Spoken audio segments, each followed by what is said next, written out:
Thanks very much, Mr. Speaker. It's a privilege to be able to rise to be able to respond to the member for Moriata's remarks after an exceptionally thoughtful and well-crafted valedictory speech on which I take this opportunity to congratulate him sincerely.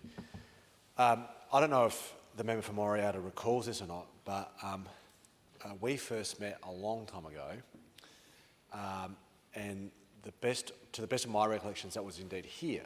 I don't know if your recollection is different to mine. Oh yes, there's that too. I don't remember that as well, which is not a good sign. We were here. The member for Moriata was presumably playing a senior role within the Young Liberals, and I had recently become a lot more active in Young Labor. And there was a bit of a dinky-die battle within Young Labor about the really important issue of mock parliament. We had to duke it out between the right and the left to work out, because in mock parliament the Liberals were in opposition at one turn, and then we swapped, and Labor was in opposition and vice versa. And so we had to work out in Young Labor who was going to be Premier who was going to be the leader of the party when we were in government, and who was going to be the leader of the party in opposition. If you chose government. I was keen on the government role. Anyway, so we juked it out, and internally that happened. And then we came into the parliament, and we're in mock parliament, and John was, the member for Moriata was the leader of the opposition, and I was the mock parliament premier.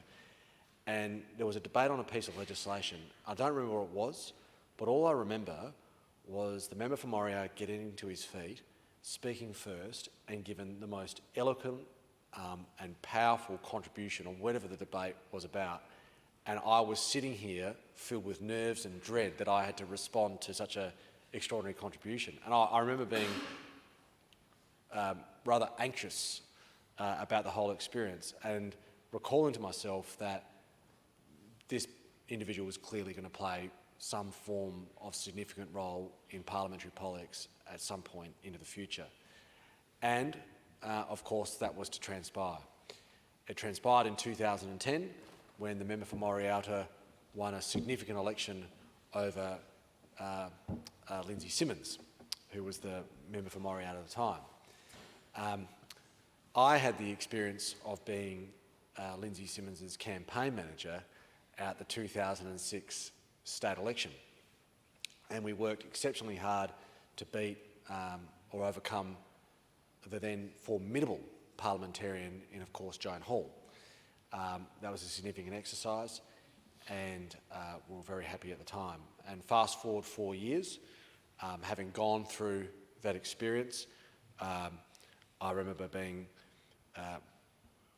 keen to get the first possible opportunity to congratulate the new member for Moriata on his success. And ever since then, he's made a fine contribution to his local community indeed.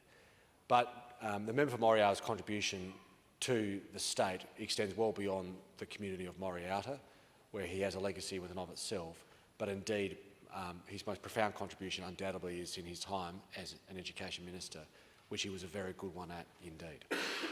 And I remember spending time with the member for Wright in opposition, often reflecting on the strength of the performance of the then Minister for Education, the member for Moriata. I just want to reflect on one thing, and that was the establishment of the Literacy Guarantee Unit.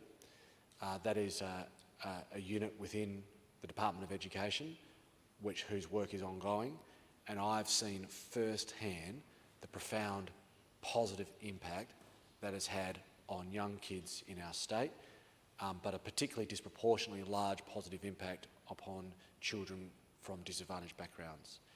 And the member for Moriata quite rightly listed other contributions he's made in a policy sense, but that one is enduring and instructive and will continue to play a role for a long time to come, and indeed comes on the back of the phonics check that we refer to, and you generously refer to the members for Port Adelaide's initiative, and indeed has led to the literacy guarantee effort that we now see being applied in a different context within the department.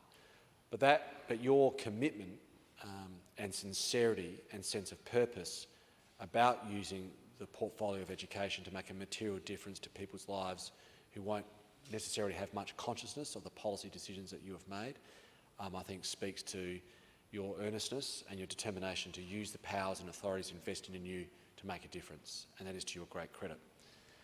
Final reflection I thought I'd make is just on a personal level.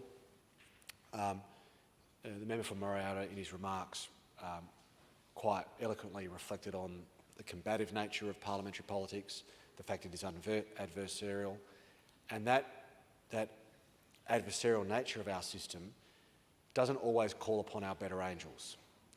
In fact, one of the unfortunate features of the system is that it often brings out within us a subconscious assumption to arrive at the worst possible conclusions about our political opponents and what motivates them. That's unfortunate, because the truth is almost everybody that comes into this place comes in here with the best of intentions to do good work for their communities. But it has struck me in my somewhat limited engagement with the member for Moriata that at every opportunity I've had the chance to engage with him, he has not drawn down that path. There is a degree of professionalism. Often when we talk about professional politicians, it's a term that is used in a negative or derogatory context.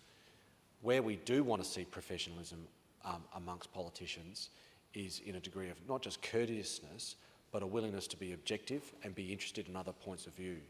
And every time I've had the opportunity to engage with a member of Moriata talking about other politics or civil society more broadly, or the state of the universe, I've always got the sense that there is a powerful force of objectivity that rests within the member for Moriata's thoughtfulness, but also his heart. And that is to his great credit. His legacy transcends just the policy difference he's made, but also speaks to his contribution and the way he's gone about making it in this place over a sustained period of time.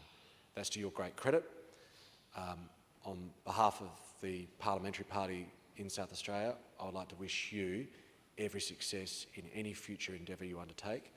I have no doubt you'll do it well, but more importantly than that, I sincerely hope that you do get now the opportunity to spend the time with your beautiful family to whom you are clearly so devoted in the way that you aspire.